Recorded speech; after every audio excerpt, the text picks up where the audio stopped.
Bienvenue dans Wait with Iman, le podcast, un espace doux et cocon dédié aux femmes musulmanes en désir de maternité. Ici, on parle foi, patience, épreuve et surtout confiance en Allah. Je suis Amel et ça fait 10 ans que moi aussi j'attends de porter une grossesse. Et chaque semaine, je t'accompagne avec des rappels, des partages sincères et des clés spirituelles pour vivre cette attente non pas comme un vide, mais comme un chemin de lumière vers Allah. Installe-toi confortablement. Inspire, tu n'es pas seule ma sœur et Allah ne t'a jamais oublié. Bismillah. Salam alaikum wa rahmatullah, ma douce. J'espère que tu vas bien, tes activités, ton chéri, ton mari, ta famille. J'espère que tout va très très bien, ta santé et même ton parcours. J'espère que ça se passe bien. Je suis très heureuse de te retrouver aujourd'hui pour ce nouvel épisode. C'est l'épisode 3. Mashallah, alhamdoulilah, je suis très contente. Et aujourd'hui, on va parler d'un sujet. Je sais que c'est un sujet, comme tous les sujets dans le désir de maternité, c'est pas simple à aborder ni même à accepter. Mais c'est réel, c'est une réalité et c'est notre situation, quoi. Et entre nous, on peut en parler. Donc, je fais la doua. Rabbi ishrah li sadri wa yassir li amri wahlul uqdatan min lisani yafqahu qawli. Qu'Allah nous assiste dans cette assise et que nous en ressortions vraiment révigorés, plein d'espoir, plein de paillettes dans les yeux, surtout de confiance. Alors aujourd'hui, j'aimerais qu'on parle d'un sujet délicat, celui où une sœur, une amie, une cousine t'annonce sa grossesse et toi, tu ressens en même temps de la joie pour elle, mais aussi une douleur difficile à expliquer. Ce mélange de sentiments n'est pas un péché, c'est c'est une c'est une preuve du cœur. Et Allah subhanahu wa ta'ala, dans sa rahma, c'est exactement ce que tu vis. Ce n'est pas facile, vraiment, quand tu apprends même quand tu apprends la grossesse, hein, tu peux te retrouver dans un état, je pense que dans l'épisode 2, j'en ai un peu parlé de nos émotions, mais ici, c'est vraiment sur ce point spécifique, quoi, quand on t'annonce une grossesse. Et en tout cas, moi, c'est des moments où c'est des sentiments que j'aime pas ressentir. Je sais pas trop comment les qualifier. Mais en même temps, je les ressens tellement fortement que je me dis que ça peut toucher ma foi ou ma sincérité dans ma relation avec ma sœur, ma cousine, mon amie. Enfin, et peut-être que tu ressens exactement cela aussi. Enfin, j'imagine. Alors, en première partie, je veux que tu saches que Allah connaît ton cœur. Allah, il connaît le cœur. Tu te demandes parfois, pourquoi pas moi, ya Allah? Quand on te dit, ah, il y a ta sœur qui a accouché, il y a ton ami qui a accouché, ça peut même être ta meilleure amie, ça peut même être ta propre sœur. Tu es heureuse, mais en même temps, tu as toutes ces idées, toutes ces pensées-là. Est-ce que j'ai été oubliée? Est-ce que je ne mérite pas ça? Pourquoi moi aussi je connais pas ce bonheur? Mais écoute bien ce verset magnifique où Allah subhanahu wa ta'ala nous dit dans la sourate Duha, sourate 93 au verset 3, ton Seigneur ne t'a ni abandonné ni détesté. C'est un rappel d'amour ce verset. Même quand tout semble silencieux autour de toi, Allah est là. Même là, où tu as ce mélange de sentiments, de jalousie, de douleur, Allah est là. Et il voit cette douleur silencieuse, cette larme discrète que tu verses en cachette. Allah te voit, ça ne signifie pas que tu es une mauvaise croyante. Ça ne signifie pas que tu es une mauvaise amie, une mauvaise sœur de ressentir ça. Tu vois, c'est tout à fait normal. Je suis là, moi, nous sommes peut-être deux, trois, quatre, on est dans un même environnement et il nous est dit que la nourriture, c'est Allah qui donne. Et moi, je suis là, en fait, j'attends ma part de ration, alors que les autres, j'ai l'impression elles l'ont facilement. Tout le temps, vraiment, elles gagnent leur subsistance, leur part, sans effort, quoi. Parfois même sans le vouloir. Et moi, je suis là, je prie, je jeûne, je fais des aumônes, je fais tout. Et toujours rien. Toujours rien. C'est normal que quand les autres, elles reçoivent leur part, que ça me pique un petit peu. Ça ne veut pas dire que je suis mauvaise. Non, non, non. Tu vois. Et dans le cas de la maternité, je pense qu'il y a plein dans notre environnement. Si elles pouvaient nous donner leur part, un enfant, elles l'auraient fait. Tu vois. Je prends le cas de la nourriture, mais c'est plus facile. Mais un enfant, personne ne peut te le donner si ce n'est Allah. Et tu ne le demandes que à Allah. Et ça ne vient pas.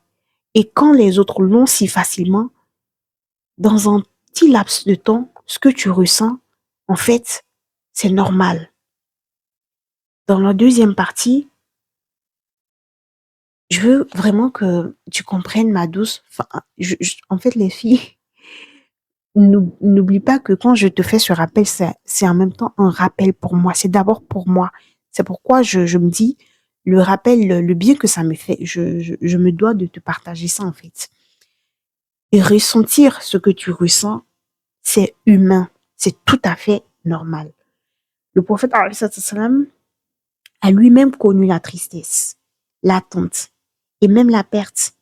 Il a pleuré la mort de ses enfants. Tu te souviens, il a pratiquement perdu tous ses enfants, quoi. À part Fatima qui est restée là jusqu'à après lui-même son décès. Pourtant, il est le plus noble des hommes. Subhanallah. Notre prophète, alayhi salatu wassalam, qui est l'élu de tous les prophètes, le bien-aimé d'Allah, lui, dans sa condition, dans son rang élevé, Allah ne l'a pas laissé en marge d'être éprouvé, tu vois. Et lui, il a pleuré, lui, il a demandé à Allah, lui, il a, il a vécu exactement ce que tu vis. Alors, tes émotions, ce ne sont pas un manque de foi. Ça ne veut pas dire que tu n'as pas la foi. C'est surtout une preuve que ton cœur est vivant comme je. Si ça ne te faisait rien du tout, là, on se poserait des questions. Mais elle est dans cette situation, elle désire un truc, les autres l'ont, et elle est genre stoïque, ça ne lui fait rien. Là, on se poserait une question, n'est-ce pas? Je te partage aussi ce deuxième hadith. Il dit que le croyant ne jalouse pas, sauf dans deux cas. Un homme à qui Allah a donné de la richesse et qui la dépense dans le bien, et un homme à qui Allah a donné la sagesse et qui juge avec elle et l'enseigne. C'est un hadith qui a été rapporté par Bukhari et Muslim. Donc, tu ne peux pas, ce que tu ressens là, ce n'est pas de la jalousie. Ce n'est pas que tu veux que ta sœur n'ait pas son bonheur, n'ait pas son enfant. C'est juste en fait, un effet miroir de ce que toi, tu n'as pas. Tu vois. Et les seuls cas où c'est permis d'être jaloux, c'est ce que ce hadith nous dit. Tu vois quelqu'un qui est extrêmement riche et sa richesse, cette personne l'utilise pour faire le bien, pour faire des sadaqas, qui construit des maisons, qui fait faire des hajj, des umrah à d'autres personnes. Elle-même, elle va à la umrah. Enfin, elle utilise son bien, mais tu vois que ça profite à tout le monde. Et tu t'imagines en fait le nombre incalculable de hasanat que cette personne aurait peut avoir auprès d'Allah. Tu vois, là, tu peux demander à Allah, là, tu as le droit de jalouser cette personne-là. Tu vois. Et moi, par exemple, quand je vois mes amis, mes sœurs qui sont avec leurs enfants, qui leur enseignent la religion, le dîn, subhanallah, je demande à Allah de connaître cette joie, en fait, de connaître ce bon moment de parler d'Allah à mes enfants. C'est même dans mon cahier secret des invocations. C'est la raison pour laquelle je veux vivre cette maternité, d'adorer Allah à travers le fait d'avoir des enfants, tu vois, d'avoir ce don d'Allah et leur enseigner que Allah m'utilise de partager ce qu'il m'a enseigné à mes propres enfants et le vivre avec eux, tu vois. Donc, quand tu ressens une pointe de douleur, ne t'accuse pas d'envie, de jalousie. Non, ce n'est pas de la jalousie, c'est juste une blessure qui demande de la douceur, quoi. Et je pense, en tout cas, je te le souhaite d'avoir dans ton environnement ce type de sœurs qui, quand elles accouchent ou quand sont enceintes, ne t'oublient pas, te font des doigts. Une fois, j'ai une amie très proche de moi qui, euh, qui, euh, qui allait accoucher. Et cette amie, elle a eu un accouchement, subhanallah, très, très difficile, très long, épuisant. Et c'est après qu'elle m'a expliqué, hein. Elle me disait que, Amel, pendant que j'étais dans cette douleur, dans cette situation, je ne faisais qu'invoquer Allah pour toi. Que invoquer Allah pour toi. Et même après mon accouchement, j'invoque Allah pour toi. Et voilà, ça m'a tellement touchée. Je me suis dit, mais quel bel amour, quelle sincérité dans notre amitié. Malgré qu'elle elle souffre, elle sait que le bien qu'il y a derrière. Et elle me souhaite pareil.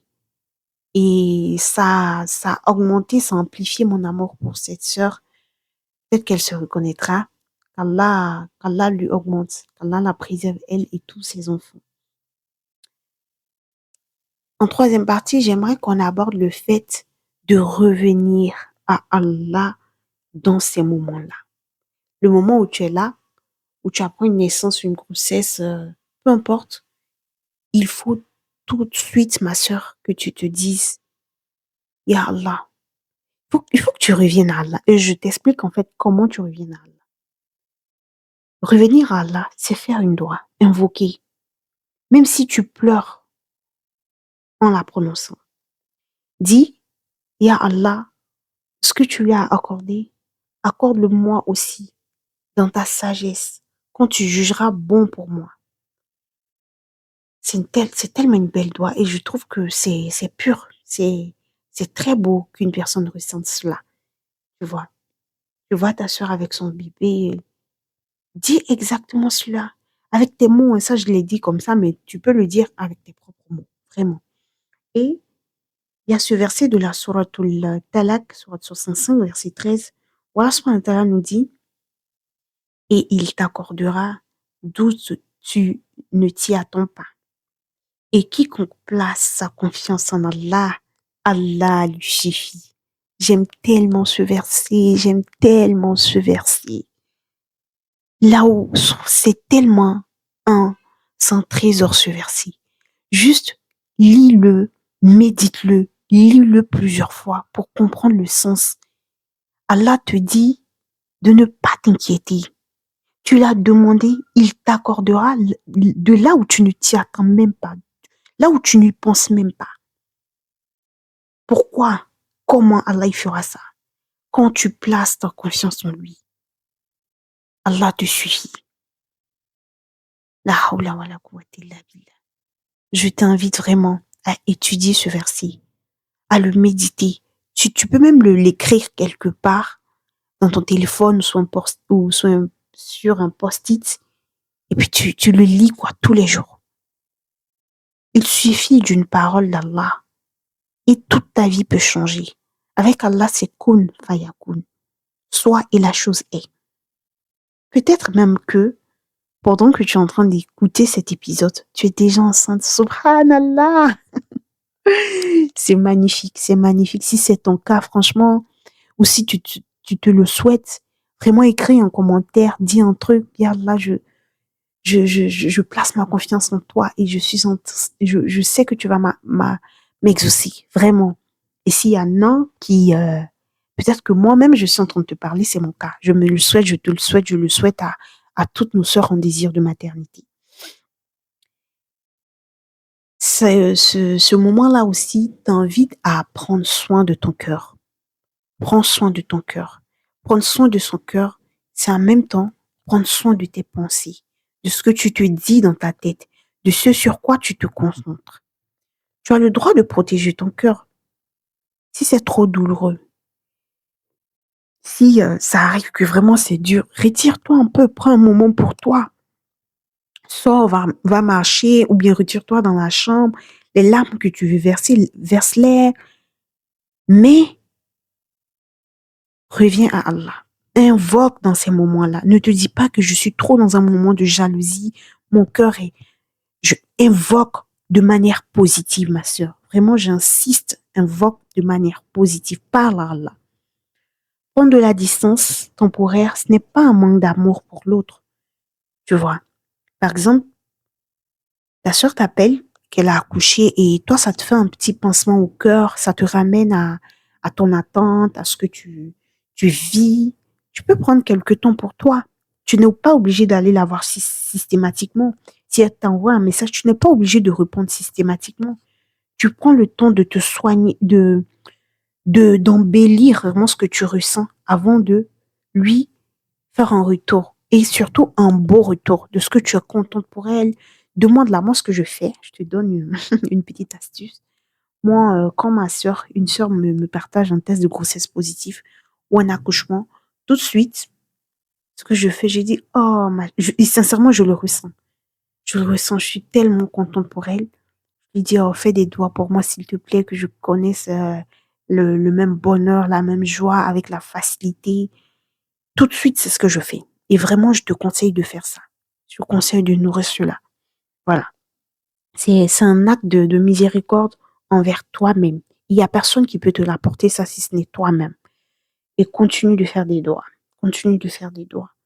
Je l'ai dit dans les 2 podcasts précédents, le prophète Zacharia, alayhi salam, même dans sa vieillesse, il n'a pas cessé d'invoquer. Lui qui était si vieux, il n'a pas cessé d'invoquer. Allah nous raconte sa supplication dans le Coran, dans la sourate Al-Anbiya au verset 21. Sourate 21, pardon, verset 89. Ô mon Seigneur, ne me laisse pas seul, alors que tu es le meilleur des héritiers. Toute femme en désir de maternité musulmane connaît cette invocation. Rabbi, la tazarni fardan wa anta khayril warisin. Ô mon Seigneur, ne me laisse pas seul, alors que tu es le meilleur des héritiers, sans des trésors. Inch'Allah, je ferai un podcast sur les trésors. Les trésors quand on est en désir de maternité, les trésors spirituels, les doigts puissantes qui peuvent nous aider à être exaucés. Inch'Allah. Si j'oublie, tu me le notes en commentaire ou tu m'envoies un petit message pour me dire, Amel, n'oublie pas les trésors, s'il te plaît. Et que répond Allah? Ça, c'est encore plus beau. Dans le verset suivant, nous exaucâmes sa prière. Nous lui donnâmes Yahya et rendu sa femme fertile. Sache, ma sœur, que Zacharie alayhi salam et son épouse, l'épouse, en fait, elle était stérile. Subhanallah. Elle était stérile. Elle pouvait même pas avoir d'enfant. Ce n'est pas comme le cas de certaines sœurs qui ont peut-être des petits bobos de l'endométriose, du SOPK ou de l'infertilité inexpliquée ou enfin des fibromes, enfin tout ce que vous voulez. Il y a des gens qui ovulent. Moi, c'est mon cas, j'ovule naturellement, j'ai pas de problème. Enfin, ça va quoi. Et il y a des gens qui n'ont pas de trompe, par exemple. J'ai entendu une histoire dernièrement de quelqu'un qui n'a même pas d'utérus, subhanallah. C'est Allah qui nous a créés. Et regardez la réponse d'Allah systématiquement quand Zacharia alayhi salam l'a invoqué. Ils l'ont exaucé et ils lui ont donné Yahya. Et son épouse s'est automatiquement retrouvée enceinte. C'est sa foi, la confiance qu'il a mis en Allah qui a fait ça. Ça, c'est la puissance d'Allah. C'est qu'on croit fermé peut s'ouvrir. Ce n'est pas fini pour toi, ma soeur. Continue. Peut-être que tu n'es pas destinée à être mère aujourd'hui. Mais pour demain, qu'est-ce que tu en sais? Allah sait. Encore plus si c'est un bien pour toi. Ce que tu crois perdu peut renaître. Même dans les zones les plus sèches, Allah fait pousser la vie là-bas. En un instant. Subhanallah. Ne perdons jamais espoir, mes sœurs. Ne perds pas espoir, ma douce. Pas espoir. Place ta confiance en Allah. Sois positive. Rêve tous les jours de ton ventre arrondi. Rêve tous les jours de ton test de grossesse positif. Rêve tous les jours de la belle annonce que tu fais à ton mari. Rêve de ça. Quand tu demandes à Allah, est cette image en tête déjà qu'il t'a exaucé, que tu es en train de vivre déjà ce bonheur. Tu envoies une belle énergie à ta doigt. Tu as confiance. Quand tu vas voir une sœur qui t'annonce sa grossesse ou son accouchement, imagine-toi que c'est toi qui vis là aussi et sois heureuse. Sois heureuse. Et pour conclure cet épisode, ma sœur, si tu ressens ce pincement dans le cœur, quand tu entends une annonce de grossesse, n'aie pas honte, mais transforme ce moment-là en retour vers Allah, comme on l'a vu vraiment les minutes précédentes. Fais-lui confiance, remets-lui ton espoir, ton attente, tes larmes. C'est pas des larmes d'apitoiement, ça doit être des larmes de supplication, de confiance, de tawakkul en Allah. Et souviens-toi de cette parole. Dans la sourate al-Baqarah, au verset 216, peut-être que vous détestez une chose alors qu'Allah y met dedans un grand bien. Actuellement, tu te dis que tu es dans l'attente, la difficulté.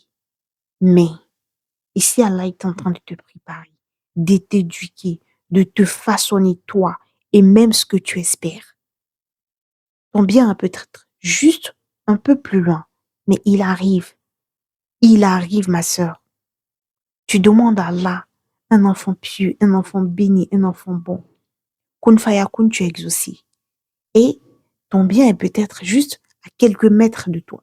Mais toi, tu es pressé, tu le veux maintenant, maintenant, maintenant.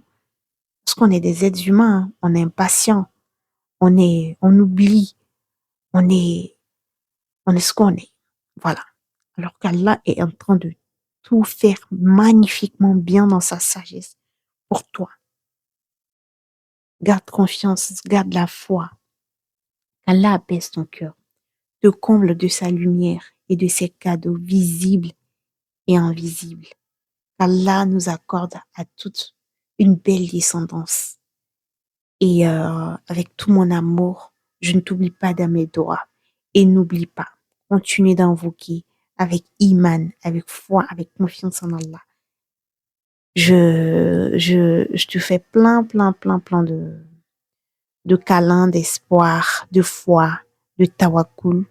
Qu'Allah te préserve, toi et ta famille. Wassalamu alaikum wa rahmatullah wa barakatuh. Merci d'avoir écouté cet épisode. Si ce moment t'a touché, n'hésite pas à t'abonner ou à laisser une note en commentaire et à partager autour de toi. Tu peux aussi m'écrire pour me dire ce que tu en as pensé ou simplement pour échanger de cœur à cœur. Et souviens-toi, dans cette attente, tu n'es jamais seul. Allah voit, Allah entend et Allah répond toujours au moment parfait. À très vite pour un nouvel épisode, Inch'Allah. En attendant, continue d'attendre ton miracle avec Iman.